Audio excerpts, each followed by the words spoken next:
Sejam muito bem-vindos, cinéfilos de sofá, a mais um Clássicos do Sessão Aleatória, uma série de edições especiais que vasculham o passado deste podcast em busca de assuntos aleatórios combinados por temas. Se você já ouviu, vai poder matar a saudade. Se não ouviu, vai poder ter uma ideia do que já passou por aqui. São mais de 500 assuntos aleatórios espalhados nos episódios anteriores do podcast. Neste episódio, intitulado Alô, Alô, Criançada, nós vamos relembrar alguns assuntos antigos relacionados à infância. Nós vamos ouvir o Dudu falando sobre os amigos imaginários, tema dele no episódio 3 do filme Divertidamente. Também teremos o Tom contando a história do Castelo Rá-Tim-Bum, tema que ele trouxe para o episódio número 10 sobre o filme Harry Potter e a Câmara Secreta. A história de outro programa infantil lendário foi o tema da Marina no episódio 21, sobre o filme Os 101 Dálmatas, onde ela falou sobre a TV Colosso. E finalizando esse compilado, nós vamos ficar com o Léo, que participou do episódio 75 sobre o famigerado filme Os Batutinhas, falando sobre a infância propriamente dita. E é isso, a gente aqui espera que você goste dessa coletânea e fique ligado, porque logo mais, logo menos pinta outro episódio do Clássicos do Sessão Aleatória. Uma boa audição pra você e beijinho, beijinho, tchau, tchau.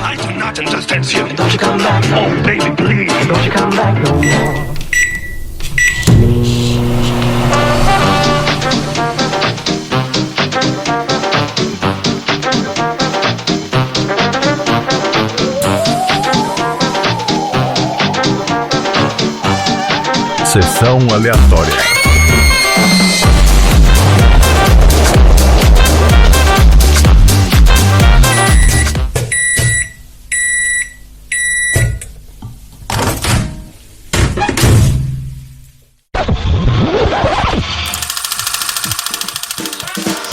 Dudu, oi. Qual é o seu assunto aleatório? Bom, como no filme nós temos um amigo imaginário, Bem bom. por que não a gente discutir os tipos de amigos imaginários que existem? Tem tipos?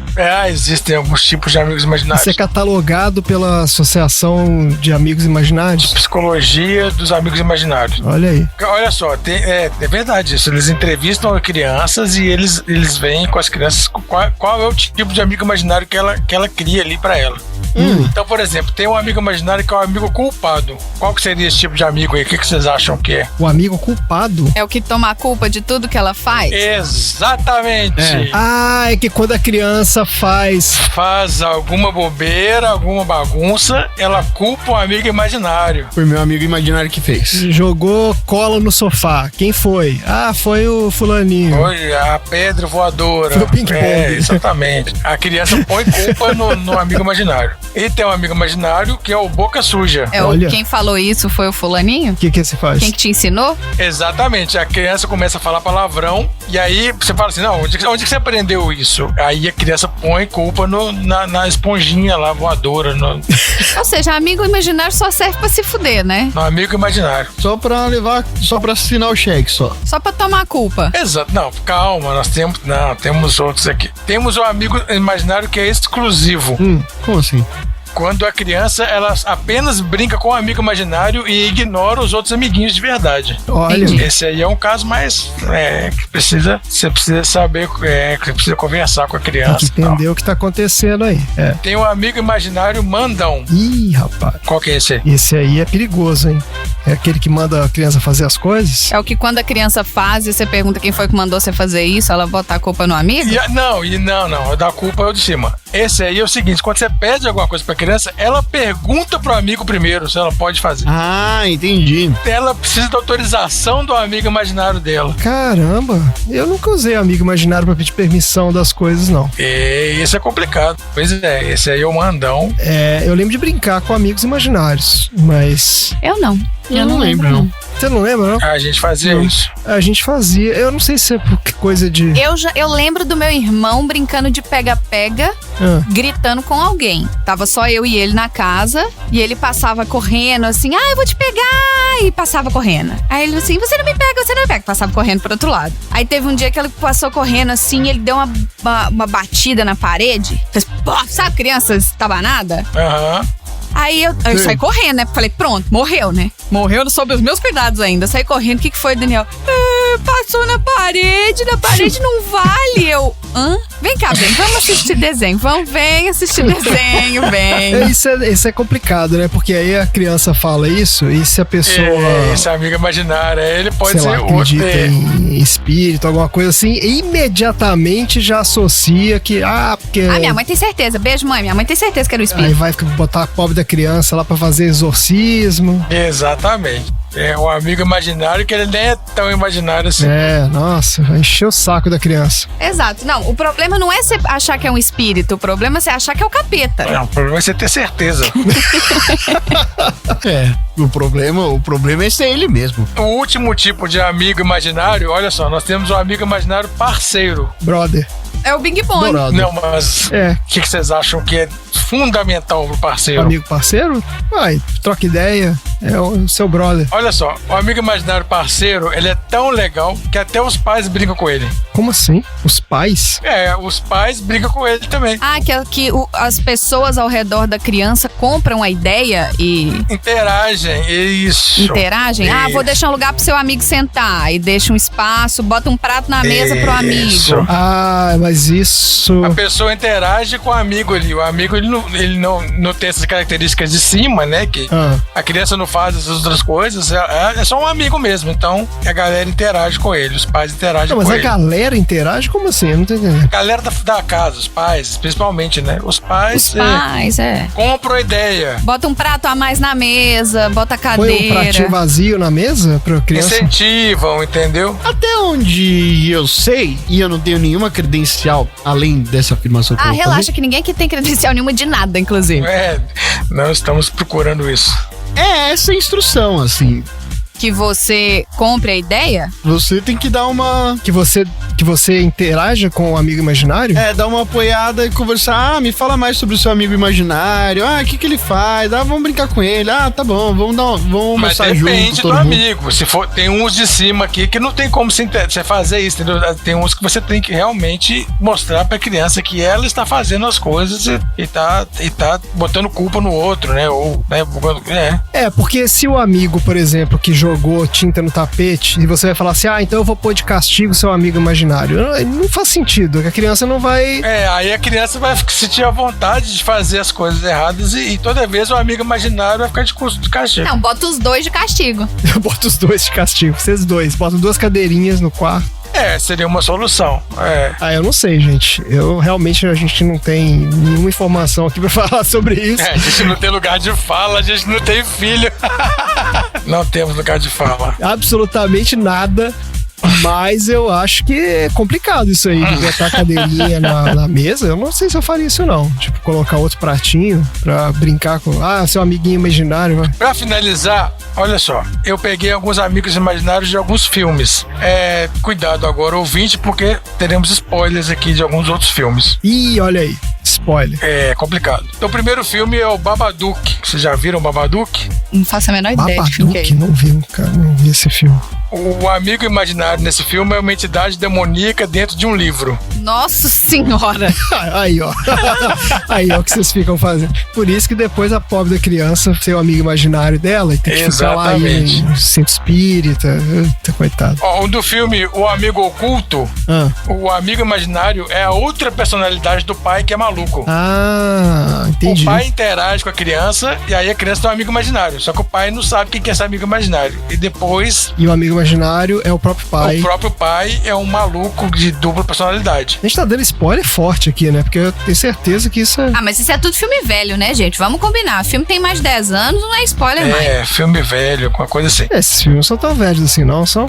É porque essa pegada de filme de terror, assim, que eu não sou muito de filme de terror. São mais, esses amigos imaginários são mais filmes de terror mesmo. No filme Good Night Mommy, Esse eu não sei. esse é um puto do spoiler, o amigo imaginário é o irmão gêmeo do menino e o irmão gêmeo já tinha falecido. Uai.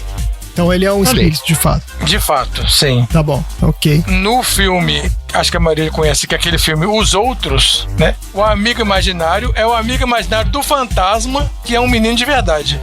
Esse filme é bom. Esse filme é legal. bom, Esse esse filme filme é é velho, bom. Tô dando Esse é spoiler de velho. filme bom aqui, mas já devia ter assistido. Esse é muito bom. É. Esses filmes todos são altamente recomendados aqui. Eu não lembrava disso. Ele tem um amigo imaginário, só que porque o filme é do ponto É porque a mãe dele não veio. Só que ele morreu, entendeu? O amigo imaginário dele tá vivo. É o contrário, é. Isso. É porque o filme é do ponto de vista dos fantasmas, né? Então eles estão todos mortos ali. Olha, que eu tô me sentindo mal de estar falando esse tanto de spoiler. Não, mas esse filme é velho. É igual o Clube da Luta, por exemplo. Que o amigo imaginário do cara é o Tyler É o Durden. Tyler Durden, isso. Exatamente. Exatamente. E pra finalizar, o Donnie Darko, no qual o amigo imaginário é um coelho psicopata. Eu não assisti nenhum desses Isso aí. filmes além dos outros. Eu não vi Donnie Darko, sabia? Eu vi Você o não Clube viu? da Luta. Então, O Clube vocês da tomaram Luta e os spoiler de outros. todos os filmes, então, tirando o Clube da Luta Ah, e não vou os ver, outros. relaxa. Não, o Donnie Darko realmente é bem antigo, então acho que não tem problema falar, porque essa altura do campeonato. É, tudo mesmo. É. Não, é Jake Gyllenhaal novinho. Com a irmã dele também novinha. Filme, quando você põe amigo imaginário no filme, você já sabe que, né, lá vem. Porque nunca é coisa boa. É, ele vai estar sempre relacionado a um plot twist, principalmente, ou então um filme de terror. Isso. O legal do Clube da Luta, por exemplo, é que você não sabe que ele é um amigo imaginário. Na real, ele é o amigo Sim, do cara. né? Eles interagem ali, né? E é ele, muito inclusive bom. ele tem alguns conflitos com o Tyler Durden e tudo mais. É, exatamente. E no final você vê que ele era o próprio cara, né? É um alter ego. É o alter ego dele. Bom, legal, a gente pode fazer uma sessão aleatória do. Vou colocar aí o Clube da Luta, né? No Pro é. É um bom filme, colocar no sorteio. É isso aí. Muito Bom, bem. I rest my case. Então tá bom. Então, próximo assunto.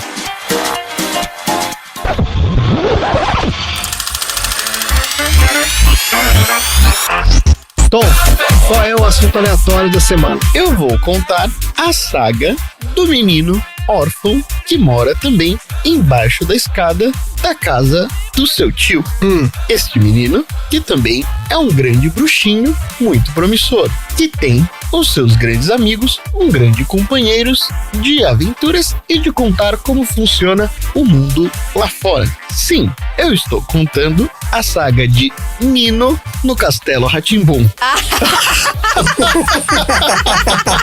É o quarto debaixo da escada, caralho! E a minha grande denúncia É isso aí, hein?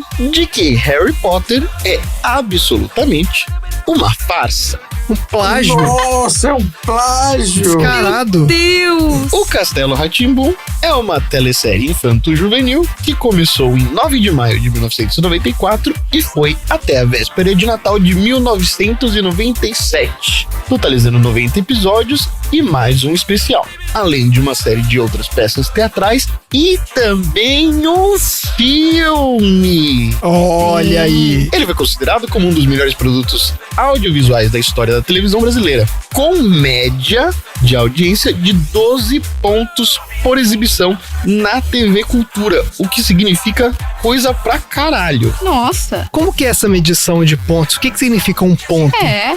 É verdade. Quantas pessoas são? A gente sabe? Cada ponto significava 100 mil 100 mil. TVs, é. televisores ligados no Então, momento. pelo menos 1.200.000 televisores. E isso lembrando sempre que a TV Cultura ficava restrita ao estado de São Paulo, certo? Ou seja, existiam em determinados momentos. Não, passava. Não, Não, a gente tinha. Isso passava em Minas também. passava na Rede Minas, A gente tinha TV Passava em Cultura. Minas, não é TV Cultura. Não. Não, a gente tinha TV Cultura. Não. Tinha ou não tinha, gente? E o canal Rede Minas passava programas de TV Cultura, gente. Em outros estados também. Então, assim, a TV Cultura em São Paulo, mas tem as filiais. Tem as que retransmitem o conteúdo. Mas, por exemplo, pra vocês passava reprise, certo? Não, como assim, reprise? Olha só. Por quê? A gente tinha TV Cultura, gente, né? Não? Na minha memória, ele passava 7 horas da noite. Ah, não, eu assisti reprise. É isso aí. O que eu assisti era tipo de manhã, de tarde, sei lá. Devia ser um acordo que eles tinham com as TVs, né, de cada estado e eles entregavam o material e a TV passa a hora que eles quiserem. Porque é do governo do estado de São Paulo, a TV Cultura. Gente, eu não sabia que a TV Cultura era só de São Paulo, não. Não passava para todo mundo junto ao mesmo tempo, né? Mas eu acho que você tá confundindo, porque a gente tinha TV Cultura, mas já na época da TV a cabo. Na época da TV aberta, não tinha. É verdade. Acho que é isso, não é não? A TV aberta, a Rede Minas, transmite alguns programas da TV Cultura e tinha programação própria. Então, a minha memória é de multicanal pra frente. Então, tá aí. Ai. Geração Z aí. Desculpa. Então, vou continuar lá. Ele era uma sequência de um outro programa também chamado Rá-Tim-Bum, igualmente educativo. E ele deu sequência também para Ilha Rá-Tim-Bum. Isso eu assistia. E o Teatro Rá-Tim-Bum. E hoje em dia tem a emissora TV Rá-Tim-Bum. Tipo uma TV Colosso do Rá-Tim-Bum. Todas essas produções eram encabeçadas pela dupla Flávio de Souza, que era um dos irmãos gêmeos Tíbio e Perônio. O Tíbio e o Perônio, lá vem o Tíbio e o Perônio. Com o diretor Cal Hamburger e a Ana Muylaer. O enredo dessa série era sobre Nino, um garoto de 300 anos que vive com seu tio, Dr. Vitor, um feiticeiro e cientista, juntamente com a sua tia avó Morgana, uma feiticeira de 6.000 anos de idade. Melhor bruxa. Ele era um garoto... Dá de 10-0, dá um pau na McGonagall. Ele era um garoto de 300 anos, então ele era uma coisa meio Yoda, assim, tipo... Ele era um garoto. Eles viviam muitos anos. Eles viviam muitos anos. Tá. Por serem bruxinhos, eles viviam bastante. Não precisava da pedra filosofal. Perfeito. Eles moravam em um castelo em um bairro na cidade de São Paulo. O Nino nunca frequentou uma escola por causa da idade nada comum dele, de 300 anos. Os seus pais deixaram morando junto com Vitor e Morgana porque precisavam viajar numa expedição ao espaço sideral, É essa a história? levando seus 2 irmãos mais novos. Nossa! Mas aqui, não é vantagem ser um bruxo, não. Porque o menino de 300 anos era um menino ainda. Não, mas é porque E era um menino ainda. ele vai crescer e depois de 6.000 anos ele vai ser um adulto. Pois é. E ele não podia sair do castelo. Tá. Ele era um prisioneiro, na verdade. O desenvolvimento é lento da pessoa. Isso que eu tô falando. Desenvolve lento demais. O tio dele também tinha uma relação meio abusiva com o seu sobrinho, da mesma forma que o Harry Potter. Tá aí mais uma coincidência do plágio. Quanta coincidência que tem esse Harry Potter, né? Com tanta coisa. Muita coincidência. Apesar de ter amigos sobrenaturais no castelo, Nino sentia falta de amigos como ele. Ou seja, só o Godofredo, só o Mal, só a Celeste, só o gato da biblioteca, só o Tap e o Flap não eram suficientes. Todos eram bichos, eles eram animais. Ou objetos. Ou objetos. Bichos ou seres, Objetos. Tá. Tap e o Flap eram 2 botas. Não tinham outros humanos, então tava sentindo falta de amigos humanos. E resolve fazer um feitiço que aprendeu com seu tio Vitor e acabou trazendo pra dentro do castelo 3 crianças que tinham acabado de sair da escola. Nino então conseguiu esses amigos e recebe a visita deles 3 diariamente, além da visita de amigos especiais como o Bongo, que é o entregador de pizza, a Penélope, que é uma repórter de TV, a Caipora, que é uma lenda folclórica, o Etevaldo, que é o extraterrestre. Excelente. Etevaldo. E todos eles têm que combater o especulador mobiliário, que é o Doutor Abobrinha, que pretende derrubar o castelo para construir um prédio de 100 andares no lugar. É o Doutor Pompeu Pompilho Pomposo. É isso aí. É Doutor Abobrinha? É Doutor Abobrinha. Ah. Aí, esta grandíssima saga, em 1999, ou seja, 2 anos antes do lançamento do primeiro filme do Harry Potter, foi lançado o Castelo Rá-Tim-Bum, o filme. O longa era vagamente baseado na série de televisão, que não tinha muita continuidade com o enredo, com todos os outros personagens e tal, porque ele precisava deixar de lado os quadros educativos para dar maior direção na narrativa da história. Eles tiraram o tradicional castelo e foram efetivamente no Palácio dos Cedros, no bairro do Ipiranga, para fazer a filmagem do castelo. O Nino, que antes era um adulto, passou a ser uma criança nesse filme. E passava-se em torno da história da família Stradivarius, que é a família do Nino. Com a chegada iminente do alinhamento dos planetas, um evento que fortalece os poderes de todos os magos, a malvada Losangela, interpretada pela grandíssima Marieta Severo, rouba o livro de magia da Morgana, que é prima dela, o que faz a perda dos poderes tanto da Morgana quanto do Dr. Victor, tio do Nino. A Losangela se alinha ao Dr. Pompeu Pompilho Pomposo e ao seu ajudante Rato para tentar demolir o castelo. E aí sobra pro Nino fazer os seus primeiros truques de magia e aprender a lidar com o seu próprio destino, que não é ser o garoto normal, para conseguir combater esse ganho de poderes da Losangela e tentar evitar que o castelo seja comprado e derrubado para a construção de uma incorporação de 100 andares. E é isso. Poxa, que história! Olha só, eu não conheço Castelo Rá-Tim-Bum, eu nunca vi. Você tá de sacanagem. Não, você nunca viu? É uma transição mesmo. Nunca vi, eu acho que não era da nossa época isso, sei lá. Nossa, eu vi 1 milhão de vezes todos os episódios. É incrível. A musiquinha, inclusive, nesse momento, tá tocando dentro da minha cabeça em loop. Desde que o Tom falou Castelo Rá-Tim-Bum, a música tá na minha cabeça. Bum, bum, tchim, tchim, tchim, tchim. Bum, bum, bum. Castelo Rá-Tim-Bum. Bum, bum, bum. Castelo Rá-Tim-Bum. Mas olha aqui, eu queria entender o seguinte. Ele era um programa, então, obviamente, programa infantil, tinha todo esse enredo aí que o Tom explicou, mas o que era de fato o programa? Ele era só uma série mesmo, tipo... Era um programa educativo. Era um programa educativo. Então, mas como é que era a coisa educativa? Eu queria entender a estrutura do programa. A ideia era, todo episódio contava uma historinha pequena, e aí, ao decorrer dessa pequena história, você tinha ali algumas sketches educativas durante o episódio que servia para você conseguir passar conhecimento para as crianças de maneira mais simples. Então, por exemplo, algumas tramas pediam para que eles fossem até a livraria, que tinha milhões de livros, e o gato que era meio que o bibliotecário, né? Tudo começa, na verdade, antes com o porteiro. E o porteiro, antes das crianças entrarem no castelo, faz uma pergunta difícil para eles entenderem, ou um desafio físico, que na maioria das vezes fazia a criança pensar ou fazia a criança se exercitar para poder participar da entrada do castelo. E aí tinha uma trama no momento, e em alguns momentos eles faziam algumas experiências científicas com o Tíbio e o Perônio, que eram 2 irmãos gêmeos. Sim. Ou eles precisavam ir na biblioteca para conhecer riquezas da literatura já existentes. O relógio também, né, que falava a hora. Tinha o relógio que falava a hora. Você tinha a Celeste, que tinha algumas histórias bem controversas. Você tinha o lustre do castelo, onde tinham as fadinhas que contavam mais ou menos alguns bons comportamentos. Fadinha. Você tinha os passarinhos, que apresentavam uma série de instrumentos musicais para as crianças. Passarinhos, sim. Passarinho. Você tinha Globo, que contava qual eram os países. E tinha também na lareira alguns teatrinhos de marionete contando tradições culturais de outros países. Tinha o rato também. O rato não é que tomava banho? Sim. Eu outro dia cantei a música do rato toda aqui em casa, o André ficou me olhando com cara de o que tá acontecendo? Tinha o rato que ensinava a tomar banho, tinha o Tap e o Flap, tinha o Mal e o Godofredo. O Mal e o Godofredo. O Godofredo é bizarramente igual a um personagemzinho X aí do segundo filme do Harry Potter. Meu Deus, cara. Ah, é? O Dobby, sim, ele é a cara do Dobby. O Dobby, eu lembro do Dobby. Olha! Não, o Dobby é a cara do Isso, Godofredo. desculpa. Tá, porque são 7 anos antes.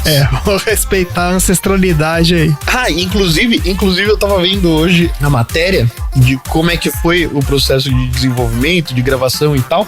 Começou a passar em 1994, mas as gravações começaram 1 ano antes. Porque muita coisa precisa... Como eram muitos atores que faziam parte, algumas coisas precisavam ser feitas antes porque os atores tinham suas próprias vidas. Então, por exemplo, tudo aquilo que foi 3 anos de episódio de Tíbio e Perônio, eles gravaram em 2 semanas.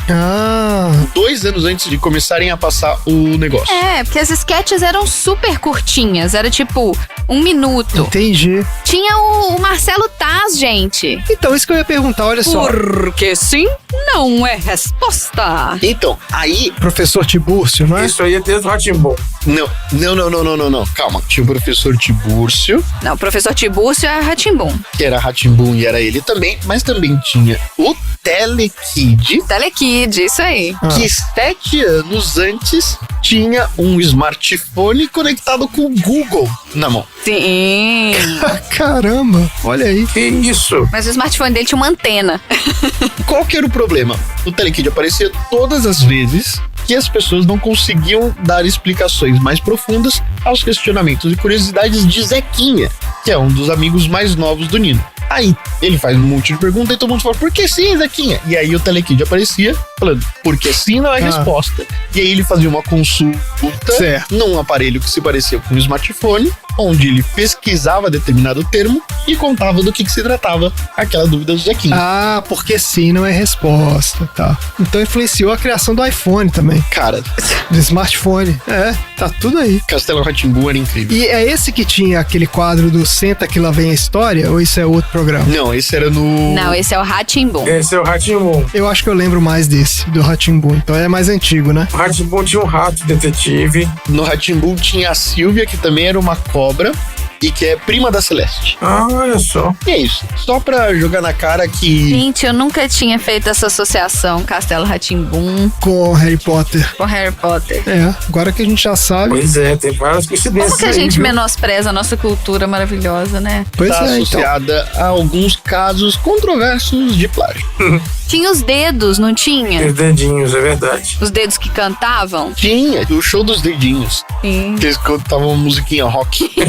Tinha infinitos quadros aqui lá. Excelente. O programa, cada episódio era uma historinha que ia conectando esses vários quadros educacionais que eram esses personagens que ficavam falando. É, era um ciclo. Era meio uma pegada meio TV Colosso, ou eu tô viajando Não. demais? Porque eu lembro bem da TV A Colosso. TV Colosso era tipo isso. É um programa que ele é tipo assim, era o Pompeu, Pompilho, Pomposo tentando comprar o castelo. Então toda vez era isso, era ele se disfarçando de alguma coisa, tentando enganar todo mundo pra que eles assinassem, olha que loucura, pra que eles assinassem a escritura do castelo e ele seria o dono do castelo. Então essa era a trama. Entendi. E aí, durante esse dia, as coisas iam acontecendo. Então eles chegavam, é aquilo que o Tom falou, passava pelo porteiro. Aí batia as horas, eles olhavam pro relógio, o relógio conversava com eles. Entendi. Aí eles passavam pela Celeste, que era a cobra que ficava na árvore. Ela ficava, ei, onde vocês vão? Vem aqui. Então assim, eles iam puxando e encaixavam as coisas durante o dia. Mas a história era uma história só que passava independente dos outros personagens. Tá ótimo, mas aqui, eu tô vendo que vocês colocaram aqui no grupo uma foto do bichinho aqui, que é igual o Dobby, e eu vou te falar que ele é igual o Dobby. É a mesma coisa. É igual, exatamente. Isso é surreal. Não, esse é o Godofredo. O Dobby é igual o Godofredo. Godofredo. Assustador. É inacreditável, cara. É o mesmo boneco. Os caras só fizeram em CGI um boneco que Era no uma Castelo marionete, Rá-Tim-Bum era o boneco Era um de boneco de fantoche. borracha. Era um boneco de borracha. Era uma marionete isso. É idêntico. Inacreditável. J.K. Rowling se prepara, vai tomar um processinho aí na cara. Se prepara. Se prepara, eu acho. Vamos fazer um mutirão aí pra processar essa mulher, gente. Que é isso? Era um boneco de borracha com 90 episódios, custaram 1,2 milhões de dólares na época, o que é 1% de toda a renda que foi destinada para a produção do Harry Potter. Assim fica fácil. De um filme do Harry Potter. Um filme. Porque depois, né? Assim fica bem fácil. Os caras tiravam leite de pedra mesmo, né? Impressionante. Criatividade que os E caras... olha que não ficou grande coisa, hein? Eu tô junto com o Chris Columbus. Teve alguns momentos bastante delicados nesse filme. Bobear o Godofredo tava mais bem feito que esse Dobby aí. Que coisa, cara. Excelente, Tom. Muito bom. Gostamos muito do seu assunto.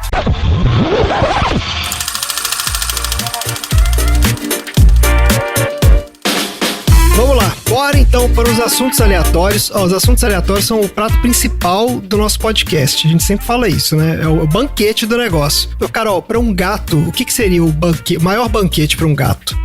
É aquele petisco de sachê? Depende. Ou tem coisa que o gato gosta mais? Olha, isso vai depender muito do gato, assim. Pro meu gato mais velho, por exemplo, o negócio dele é frango. Frango? Ele fica maluco com frango, e se for frango cru, então ele não consegue, assim, pensar. Olha aí. Fica maluco com frango cru. Meu Deus. Você ver, né? Maravilhoso. O outro pequenininho, florzinho, o negócio dele é atum. Toda vez que ele ouve a latinha de atum, ele já fica todo animadinho também. Então... que beleza. Banquetes podem ser vários. Depende do bichinho. Agora, se for pra mim, por exemplo, assim, um grande banquete, assim, com bastante amendoim japonês, eu já fico muito feliz. Olha, gosto também, viu? Te falar que sou chegado. E bom de comer no cinema, enchendo o saco de todo mundo em volta com aquele amendoim japonês. Amendoim japonês, maravilha. Então é isso, gente. Assuntos aleatórios são o amendoim japonês da sua sessão de cinema. É isso aí. Adorei. Vamos lá, então. Marina, qual é o assunto aleatório da semana? Quando eu tava assistindo aqui o 101 Dálmatas, enquanto tava aquele telefone sem fio de animais... Ai, tão legal essa cena. Que levou a informação dos cachorros, como diz o Marcelo, né? Levou o pedido de socorro do pai e depois voltou com a informação de eu vi seus filhos aqui, vem cá buscar. Então, quando aconteceu esse telefone sem fio, eu reconheci um dos cachorros nesse telefone sem fio. Eu já sei quem. Eu bati o olho naquele cachorro, falei, gente, eu já vi esse cachorro em algum lugar. Onde que eu vi? É óbvio.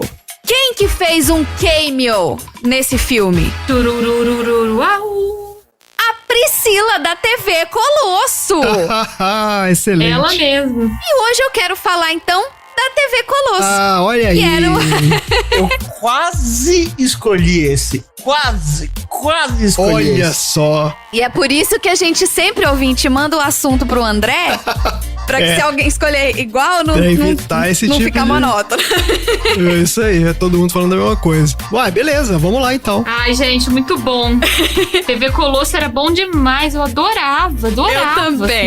Eu também. Nossa, e hoje, assim, eu fico pensando que se fizessem hoje, eu acho que hoje eu, com 30 e muitos anos, eu ainda adoraria, sabe? Porque era muito legal. Eu vou até te explicar o porquê que a gente adorava tanto TV Colosso, Carol. Depois que eu fui ler isso aqui, eu entendi por que eu gostava. E já dando um disclaimer, pra você que é millennial, não procura o que é TV Colosso no YouTube, não, que você vai achar idiota, você vai achar ridículo, você vai achar, ai, nossa. Será que vai achar? Não é idiota, não, era legal. Mas não era, tá? Era muito legal. Eles não vão entender as referências, esse é que é o problema. Referências, tá. Se achar, vai levar socão. Eita, olha aí, ó, o Tom luta Aikido, hein? Vai levar mordida, vai levar 101 mordidas. Vai levar um Aikido do Tom aí. Exatamente. A TV Colosso era um programa infantil da televisão brasileira que substituiu o Show do Malandro na TV Globo. Nossa, mas que upgrade, hein? Show do Malandro. Graças a Deus. Meu Deus do céu. Você lembra? Qual porta? Ainda bem. Abre a porta! Não, peraí, não abre a porta não! Abre a porta, Esse não Show abre do a porta! Malandro não era no SBT, não era... Nada. Pula. Olha o lago de fogo. Glu, iê. Que isso, era maravilhoso. Vocês não sabem o que vocês estão falando. Eu odiava esse programa, meu Deus. O programa foi criado e dirigido por Luiz Ferré, Beto Dornelles e pelo Boninho, que tá na boca do povo até hoje. Olha aí o Boninho. Ele era protagonizado por bonecos caracterizados como cães, simulando todas as instâncias de uma emissora de TV, desde o presidente até o office boy. Havia uma protagonista, a Priscila. Ela era uma sheepdog. Tinha também um bulldog, que era o diretor de imagem, que era o Borges. Ele ficava na cabine de controle da programação, chamando os desenhos animados que complementavam a programação da TV Colosso. O programa era exibido de manhã e terminava por volta do meio-dia. E o que acontece meio-dia? O almoço, né? Tá na hora do almoço, pessoal! Atenção! Vestido como chefe, ele berrava com sotaque francês, ou como diriam os millennials, com o sotaque do Jacan. Atenção, tá na hora de matar a fome, tá na mesa, pessoal! E era atropelado por todos os outros cachorros em louca disparada que gritavam até amanhã, terminando o programa. O programa teve a sua última exibição no dia 3 de janeiro de 1997 e perdeu horário aos programas Angel Mix e Caça-Talentos da Angélica. É a vida. Mas peraí, você citou vários personagens aí, mas e o Gilmar? Eu gostei do Gilmar. Exatamente. Ah, a gente vai falar. Faltou o Gilmar. Vai falar dos personagens, tá bom. Por que a gente gostava tanto e por que ele até atraía mais pessoas? A minha avó, por exemplo, sentava pra assistir TV Colosso comigo, porque eu ficava na casa dela. Ah, era bom demais TV Colosso. O programa, ele não era tão infantil. Haviam frequentes referências ao universo adulto em meio aos bonecos, as brincadeiras e as piadas. Ah, é? Segundo o co-diretor do programa, Mário Meirelles, o programa utilizava uma linguagem cinematográfica e sutilezas criativas que vinham das sitcoms norte-americanas. Isso trouxe um apelo pro programa e pros personagens ao público adulto e adolescente. Por exemplo, havia o apresentador do jornal, Walter Gate, numa referência ao caso Watergate. No jornal ainda havia uma cadelinha do tempo. O diretor da TV, chamado JF, e tinha o Capachio do Capachão, seu assistente puxa-saco. Isso que eu ia falar, o Capachão. Isso. Eu adorava o Capachão. É mega puxa-saco. Era.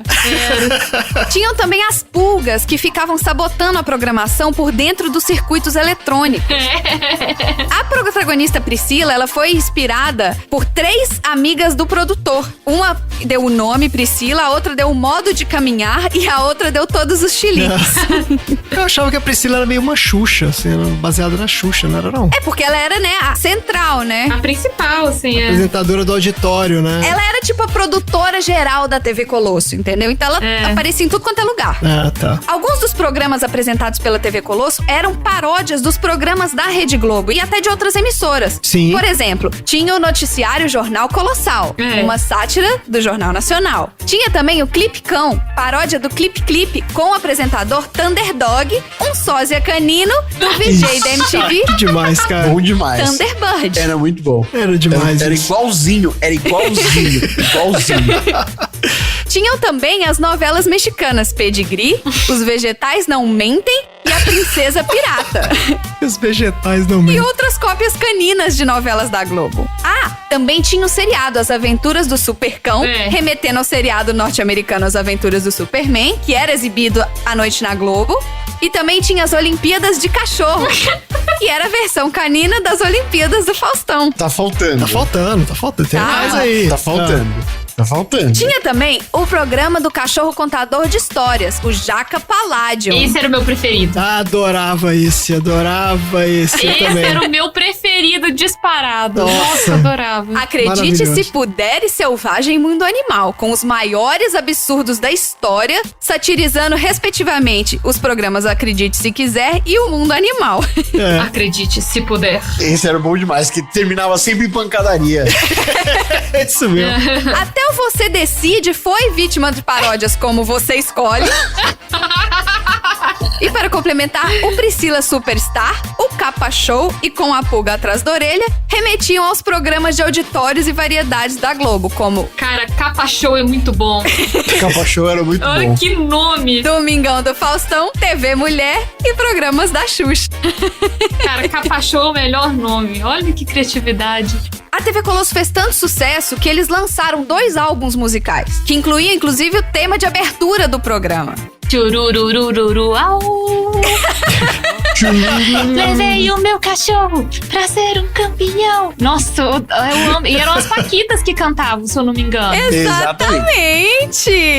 As Paquitas, cara, olha aí. Eram as Paquitas. De Michael Sullivan e Paulo Massada eram cantadas pelas Paquitas as músicas inspiradas nos personagens. O primeiro disco, em 94, chegou a ganhar o disco de ouro de 100 mil cópias vendidas. O segundo, também lançado em 94, foi uma continuação da primeira trilha, com novas canções temas de personagens do programa. Poxa, era tão bom. Pois é. Ai, gente, olha... Ficou nostálgico agora isso, porque eu adorava TV Colosso, cara, adorava. Eu também adorava, Era maluco. adorava. Mas eu não conseguia assistir muito, porque eu tinha um problema que eu sempre acordei muito tarde, então quando eu acordava já tava mais metade do programa rolado já, e eu tinha que sair porque eu estudava de tarde, então assim, eu tipo, pegava o ônibus, eu lembro que eu assistia pouco, assim, mas era maravilhoso, cara. Eu lembro de várias coisas legais. O meu problema era o contrário. Eu a vida inteira estudei de manhã. Então, É meu também. eu não conseguia assistir, eu só conseguia assistir nas férias. Eu adorava a TV Colosso. Nossa, eu achava muito bom. Eu também. A TV Colosso era minha companheira porque eu não tinha nenhum dos problemas de vocês dois. De vocês três. Porque... Você acordava cedo? Não, porque eu ia pra casa da minha avó todo dia quando os meus pais iam pro trabalho. Então eu, obrigatoriamente, eu acordava junto com eles. Eles me deixavam lá e iam trabalhar. Então eu ficava a manhã inteira fazendo para casa e vendo TV. E eu estudava à tarde. Então você assistia. Então era o tá na mesa pessoal, eu tinha que ir pra mesa almoçar pra poder ir pra escola. Era meio que o reloginho já funcionava assim. Nossa, era muito gostoso mesmo. Pois é. E realmente, eu acho que tinha essas coisas de ser um pouco mais, assim... De ter era um pouco mais inteligente, eu acho, sabe? É isso mesmo. É um pouco daquela coisa que a gente já falou aqui, até em relação aos desenhos da Pixar também, que são coisas feitas pra criança, mas que tem um conteúdo ali, né? Tem uma coisa mais... tem uma coisa que vai além da superfície, eu acho. Mais sofisticada, digamos assim. Não é só... Ou até o outro que o Tom falou recentemente, o Castelo Rá-Tim-Bum também, que era meio essa pegada também, né? Era muito gostoso o Castelo Rá-Tim-Bum. Que era pra criança, mas era uma coisa que... Funcionava pra todo mundo. Funcionava pra todo mundo, exato. Pois é. E o legal do Castelo Rá-Tim-Bum, eu não sei se vocês sabem disso, assim. Que é melhor que Harry Potter? Não. Não, que inspirou Harry Potter, na verdade. Mas os principais do Castelo Rá-Tim-Bum, eles até hoje são artistas e tal. O Luciano Amaral é super conhecido até hoje, ele trabalha com games, né? Uhum. Não sei se vocês conhecem a galera que era dos principais lá. Eu não acompanho muito, não. Eles são todos atores, ainda trabalham como artistas e tudo. Eu sigo muito a menina, a Biba, né? Que ela também ainda é atriz, enfim, youtuber e tal. E eu acho que me dá uma sensação muito boa, sabe? Uma nostalgia gostosa. É igual o TV Colosso. Que legal. Pena que não dá pra seguir a Priscila, né? Nossa, eu adoraria que a Priscila tivesse um Instagram, assim, pra gente seguir. Instagram da Priscila. Imagina dicas de maquiagem com a Priscila. Super. Não, se eles fizessem, imagina um canal do YouTube da TV Colosso, sabe? Ia ser muito legal. Nossa, ia ser muito legal. Em agosto de 96, a Globo anunciou ao grupo que o contrato seria encerrado e rescindido, levando ao cancelamento imediato e inesperado do programa. Mesmo com a contratação da apresentadora Angélica, que ocuparia as manhãs, ainda havia a possibilidade de dividir o horário da manhã entre a TV Colosso e o Angel Mix. Até hoje, ninguém sabe a real razão do cancelamento da TV Colosso, que na época tinha altos índices de audiência, mas a versão mais provável é que a direção da Globo achou desgastada a sua fórmula. Estavam errados. Aí você foi a Angélica que mandou fechar o programa. Isso aí é golpe, eu tenho certeza que isso é golpe. Pois é. Eu vou odiar ela mais ainda. Eu queria poder criticar, mas eu gostava muito de Caça-Talentos. Mas Caça-Talento era o que passava de meio-dia a 1h. Era o que passava depois do Angel Mix. Não competia, né? Tanto que eu não conseguia assistir o Caça-Talento inteiro, porque normalmente no meio eu tinha que ir embora pra escola, que era só o tempo de almoço, 12:30, assim, eu tinha que ir pra escola e não tinha acabado ainda. Não competia, não chegava a competir. Eu já contei essa história do... Fada bela, tome cuidado. De que eu encontrei o dono do Caça-Talentos no show da Aerosmith. O Eduardo, como é que é o nome dele? Eduardo Galvão, acho que é falecido Eduardo Galvão. Eduardo Galvão. Ele fala, acho que o nome dele era Arthur. Era Arthur, exatamente. E eu tava muito louco no show da Aerosmith. Ele gritou, Caça-Talentos! E aí ele passou na minha frente. Aí eu puxei ele assim, aí eu apontei pra ele e falei assim, essa banda é fada! Que é isso, cara? É uma referência ao programa? É porque no Caça-Talentos, ao invés de falar que alguma coisa era foda, eles falavam que alguma coisa era fada. Porque o palavrão. Fada. Ai, Fada. meu Deus. Esse Caça-Talentos já não cheguei. Esse eu já não via mais, não. Aí eu puxei ele, falei isso e ele ficou com uma cara de caralho, seu bêbado. Mas tudo bem. O que mais, Marina? Tem mais Algumas coisa aí? curiosidades do programa. Vamos lá. De 2 em 2 meses, os bonecos eram colocados em uma grande banheira e lavados com shampoo e condicionador. Que excelente isso. No ano da Copa do Mundo de 1994, os personagens da TV Colosso vestiram a camisa da seleção brasileira para gravar um videoclipe cuja música era o tema da programação da TV Globo para a Copa. Coração Verde e Amarelo, de Aerobanda, Tavito e Aldir Blanc. Olha. Em julho de 1996, a TV Colosso reprisou alguma das melhores histórias do infantil Sítio do Pica-Pau Amarelo, de 1977, a primeira versão. E os fãs, os adultos, acabavam assistindo mais a TV Colosso para poder matar a saudade da antiga atração, que era o antigo Sítio do Pica-Pau Amarelo. No embalo do sucesso do programa foram lançados os dois discos, né? O longa-metragem Super Colosso, dirigido por Luiz Ferré, e também foram lançados shows, peças teatrais e foram licenciados mais de 120 produtos. Uau! Tinham álbuns de figurinha, material escolar, bonecos, perfumes e histórias em quadrinho. Gente, não é possível que isso não dava dinheiro pra Globo. Como é que os caras Deve ter sido encerraram esse negócio? briga de ego, ou alguém brigou com alguém. Também acho. Boninho tá nisso, velho. Deve ter sido a Angélica. Eu ainda volto na Angélica. Eu acho que foi a Angélica também, viu? Eu tô cada vez mais... Eu acho que a culpa é do Leonardo DiCaprio. É capaz também, né? Mas eu acho que a Angélica tem grande chance dela ter falado que não, eu não quero dividir horário com o cachorro. Eu acho que foi a Greta Thunberg que... Nossa, a Greta Thunberg tinha nem nascido, coitada. Nunca tinha nem nascido. Ela viria a nascer 20 anos depois. Se não foi o Leonardo DiCaprio, foi a Greta Thunberg que tá fazendo isso aí. Com certeza, só pode ter sido. Em homenagem à TV Colosso, um dos quartos da 7ª edição do Big Brother Brasil foi chamado de TV Colosso. Aí o Boninho. É, o Boninho. E em 2009, a Som Livre e a Globo Marcas lançaram DVDs com os melhores momentos da TV Colosso. É isso. Maravilhoso. Ou seja, todos. Todos. Todos. Eu, hein? Na íntegra.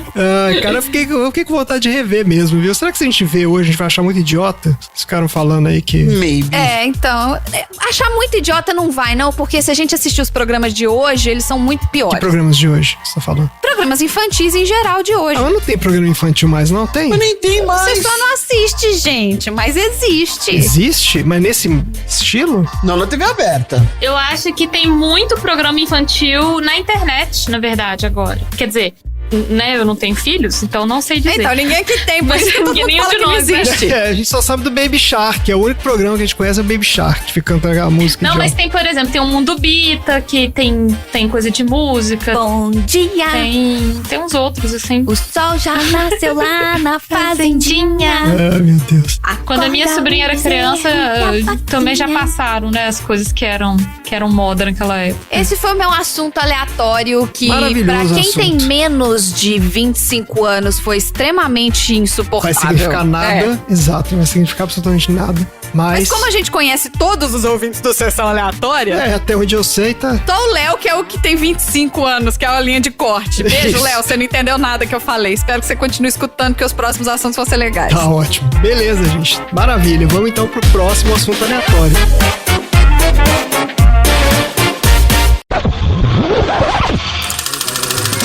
Vamos lá então, minha gente. Assuntos aleatórios. Léo, agora aqui o negócio é o seguinte. Agora é papum. Agora o convidado é que abre aqui os nossos assuntos aleatórios. Inverteu. Inverteu. Agora inverteu tudo. Mudou tudo. Tá tudo diferente agora. Léo, qual é o assunto aleatório da semana? Muito bem, André. Eu te perguntei, né, a memória que você tem da sua infância, suas brincadeiras, e já comentei que o que mais me incomodou nesse filme foi a adultilização das crianças, né, que participam aí da história. Tamo junto. E justamente por isso, eu vou falar sobre a infância, e é quase um tonzeira filosófico isso aqui. hoje. Olha só! aí, Leozeira filosofa. Aqui na terra do futebol. Começa o Tonzeira Filosófico aqui no Sessão Aleatória. Já no primeiro lance, Sócrates passa para Platão, Platão para Arquimedes, Arquimedes para Sócrates, gol! Golaço de Sócrates! Que bonito é. Leozeira Filosófica! Então eu queria deixar claro, antes de tudo, né, o que é infância. Infância é o período da vida humana desde o nascimento até o início da adolescência. Na educação física, a gente divide ela em primeira infância e segunda infância. A primeira vai até os 6 anos de idade e a segunda vai até a menarca ou a espermarca, que também é o início ali da adolescência. Mas é importante a gente entender que a infância é um fenômeno histórico e não meramente natural ou biológico. E demorou muito para que os cientistas sociais se debruçassem e estudassem, né, a respeito do que é a infância e da história, das questões relacionadas à infância. Foi somente em meados do século XIX que começou a ser pensada a infância da forma como nós conhecemos hoje, mas não de forma realmente científica. O primeiro autor a fazer um trabalho sério focado na infância foi o francês chamado Ariès. Ariès, só que tem um acento aí, não sei, quem fala francês aí? Ariès com acento não é? Ariê? Ari, pronto. É igual Méliès, né? Méliès, Arié. Méliès, Arié. Bom, o Arié, em sua tese de 1973, chega à conclusão de que a infância, tal qual é entendida hoje, não existia antes do século XVI.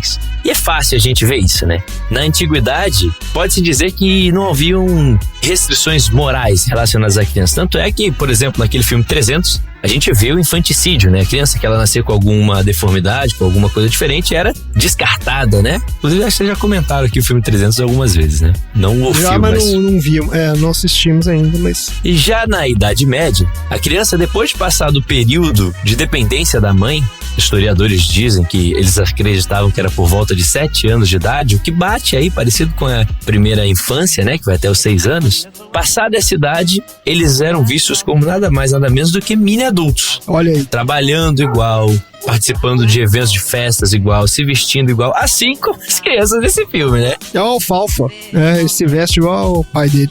O Batatinha também, todo mundo. Mini-adultos ali totalmente, né? Então a gente pode dizer que esse filme, se passasse na Idade Média, estava historicamente correto. Historicamente correto. Excelente. Então não haviam distinções dos espaços, dos trabalhos, das coisas para as crianças na Idade Média. Verifica-se inclusive uma ambiguidade muito grande em relação às crianças, porque as crianças elas eram seres com pouquíssimo poder. Elas estavam muito vulneráveis, seus corpos eram vulneráveis, elas não tinham poder de escolha nem nada. Porém, existiam algumas crianças que tinham poder demais. Como, por exemplo, Luís XVI era uma criança tratada como um adulto e ainda com o cargo de rei que ocuparia. Isso é uma coisa extremamente bizarra também, né? O cara tinha que governar que não era bem um país ali ainda, mas mesmo assim, o cara era esperado que ele liderasse as pessoas. E vamos combinar que hoje a gente tem gente governando o país aí que é velho e que faz mais merda do que criança. O fato de ser velho também não... Então assim, não é... Eu sei nada. Que é uma responsabilidade muito grande pra uma criança, esse mas não significa que o adulto faz bem, não. Não Só é que significa que a criança não tinha que estar fazendo isso. Exatamente, é porque você não pode responsabilizar a criança por uma idiotice que ela faz, porque ela é criança, né? O adulto, pelo contrário, né? Ele pode fazer as idiotices dele, mas ele tem que ser responsabilizado. E aí, a partir do século XVII, graças ao filósofo René Descartes, olha o Descartes aí, surge uma nova forma de pensamento, né? Uma dualidade entre corpo fisiológico e as paixões da alma. Fato esse que faz com que nas classes dominantes, isso é importante, esse recorte de classe, tudo isso, os adultos passam a se preocupar mais com a criança. Eles percebem que aquele ser ele é dependente e fraco, né? Ligando essa etapa da vida com a necessidade de proteção. Então não é mais só a questão da dependência da mãe, mas sim de que essa criança, esse ser pequeno, esse mini adulto, ele precisa ser protegido. Entretanto, ainda assim, mesmo que fosse uma evolução no pensamento da criança, ainda naquele tempo acreditava-se que a criança era um ser irracional, que era necessário ensiná-la apenas disciplina e a cultura existente, não havendo a necessidade de um tempo de lazer ou de aprendizados múltiplos, que muito ainda escuta-se esse pensamento de que a criança é um livro em branco, onde nós adultos, no alto da nossa sabedoria, vamos escrever este livro. Porra nenhuma! E você pode ver que na época, né, os historiadores perceberam que existia um ditado que dizia assim, quem não usa a vara odeia seu filho. Que isso? Nossa, gente, é surreal. Com mais amor e temor, castiga o pai ao filho mais querido. Assim como uma espora aguçada faz o cavalo correr, também uma vara faz a criança aprender. Caraca. É muito surreal isso, né? Em que época que a gente tá aí? Estamos no século XVII, 1600 e pouquinho, por ali. Isso. Aí vamos avançando, chegamos ao século XVIII. Através da Revolução Francesa e dos pensamentos de um carinha chamado Jean-Jacques Rousseau, considerado um dos primeiros pedagogos da história, a criança começou a ser vista de uma forma diferente, pois ele propôs uma educação infantil sem juízes, sem prisões e sem exércitos, de forma que os governos passaram a se preocupar com o bem-estar e a educação das crianças. Só que ao mesmo tempo, outro francês chamado Émile Durkheim, aí o Tom pode me corrigir se eu falei errado, Durkheim, foi o primeiro a idealizar uma escola integrada com a ideia de infância. Mas para ele, esse ambiente escolar devia funcionar sob 3 pilares. 3 elementos de moralidade, que seriam o espírito da disciplina, ou seja, obediência à autoridade, o espírito da abnegação, no qual o indivíduo sacrifica-se pelo coletivo. Temos que ser patriotas, né? E a autonomia da vontade, que na verdade é o sinônimo para submissão esclarecida. Parece que não mudou muito de lá para cá, né? E é muito interessante, na minha pesquisa eu percebi como os historiadores foram percebendo essas modificações através dos séculos. Através da arte, eles perceberam que até o século XII as crianças nem apareciam nos quadros, eles não eram modelos para as pinturas. E somente no século XVIII, os quadros que retratavam as famílias começaram a ter as crianças junto ali no seio familiar, né, representado nas pinturas. Olha que interessante isso, né? Muito bacana. Mas enfim, resumão aqui, a infância é um conceito cultural tanto quanto biológico. Na maior parte da história, crianças com mais de 7 anos foram tratados como pequenos adultos. A noção da inocência da infância surgiu apenas no Iluminismo, no século XVIII, e foi evoluindo até o século XX, quando leis e políticas públicas voltadas para a infância foram surgindo, como, por exemplo, o ECA, o Estatuto da Criança e do Adolescente. E eu vou listar aqui alguns dos principais direitos garantidos ali pelo ECA. Boa, vamos lá. Então vamos lá. Ter educação de boa qualidade. Ter acesso à cultura e aos meios de comunicação e informação. Poder brincar com outras crianças da mesma idade. Não ser obrigado a trabalhar como adulto. Ter uma boa alimentação que dê ao organismo todos os nutrientes que precisam para crescer com saúde e energia. Receber assistência médica gratuita nos hospitais públicos sempre que precisarem de atendimento. Ser livre para ir e vir, conviver em sociedade e expressar ideias e sentimentos. Ter a proteção de uma família, seja ela natural ou adotiva, ou de um lar oferecido pelo Estado, se, por infelicidade, perderem os pais e parentes mais próximos. Não sofrer agressões físicas ou psicológicas por parte daqueles que são encarregados da proteção e educação ou de qualquer outro adulto. Ser beneficiada por direitos sem nenhuma discriminação por raça, cor, sexo, língua, religião, país de origem, classe social ou riqueza, e toda criança do mundo deve ter seus direitos respeitados. E por fim, ter desde o dia em que nasce um nome e uma nacionalidade, ou seja, ser cidadão de um país. Muito bom. Assim, infelizmente, devia ser o óbvio, né? A gente tá chovendo no molhado. Não tem nada muito inovador. Mas ainda assim, mesmo com adquirindo todos esses direitos, tendo essa infância reconhecida como uma fase de necessidade de proteção, de inocência e tudo mais, alguns sociólogos se preocupam com os fatos bem específicos que acontecem nos dias de hoje, como, por exemplo, o uso de drogas, a violência. Por exemplo, em 1998, um rapaz chamado Adato estudou e examinou fotos de crianças americanas e ele afirma que até os anos 60, essas fotos eram verdadeiras homenagens à inocência infantil. Porém, de lá para cá, elas vêm sendo substituídas por modelos infantis cada vez mais jovens em anúncios de produtos, muitas vezes com forte carga sexual.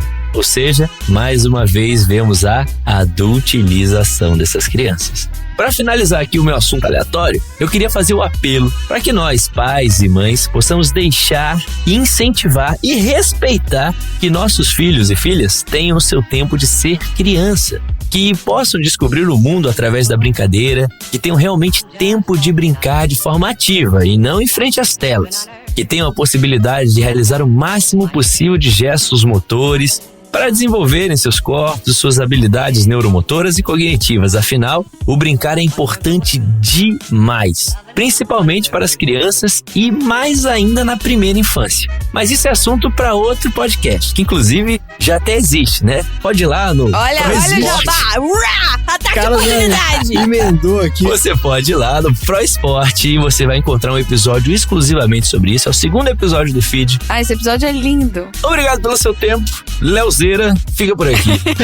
Leozeira filosofou. Maravilha, excelente. Eu só gostaria de fazer um adendo, um anexo a essa mensagem que o Léo colocou no final, que ele falou assim: nós, pais e mães, eu só queria acrescentar tios, tias, avós, padrinhos. Padrinhos responsáveis para eu poder me incluir. Todos os adultos são responsáveis pelas crianças. Não é só que porque não é seu filho que você pode sexualizar aquela adolescente, aquela criança de 10 anos de idade, entendeu? Não é só porque não é seu filho você pode bater, ou você pode agredir, que seja verbalmente, você pode gritar com uma criança. Então, assim, é responsabilidade de todos os adultos que todas as crianças tenham uma infância saudável. Então, não vamos deixar só com os pais essa responsabilidade, não. A responsabilidade é da sociedade como um todo. Foi interessante você falar 10 anos, que eu até tirei aqui da minha fala, que eu achei um pouco pesado, mas enfim. Mas eu sempre sempre peso, não tem jeito, Léo. Até meados do século XIX, a idade, assim, pra ter consentimento sexual era a partir dos 10 anos de idade. Até meados do século XIX. Consentimento entre muitas aspas, tá? É de vomitar isso, sério, cara. Curioso que você tava falando essa questão, né, da disciplina e tudo, né? Como é que esse troço também vem faz tempo. E eu tava lembrando aqui que até bem recentemente era relativamente comum, né? A história da palmada na criança. Agora, acho que agora é proibido, né? Não pode mais. Sim. Agora tem uma lei agora que fala que é não por pode. lei, Tá no é ECA. proibido. Agora é por lei. Pois é, exato. Porque tá no estatuto, né? Você Não vê que sofrendo agressões físicas ou psicológicas por parte daqueles que são encarregados da proteção e as educação. pessoas achavam comum, né? Eu acho que até a geração dos nossos pais ainda tinha essa visão, né? De que assim, não, tudo bem, você dá uma palmadinha e tal, faz parte, né? Da coisa. Pra gente encerrar esse assunto bacana, eu queria fazer algumas indicações aqui.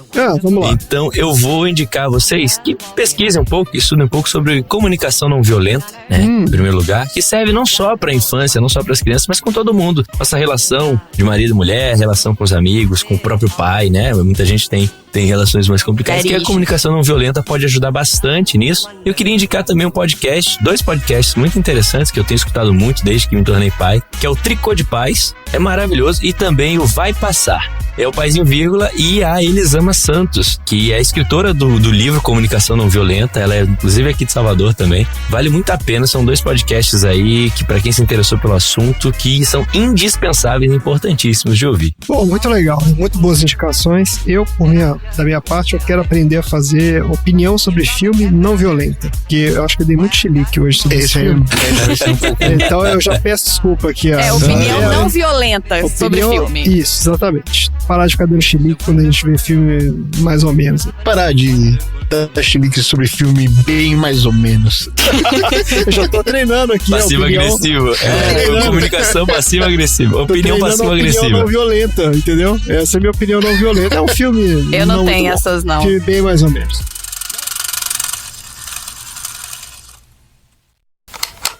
Fim da sessão.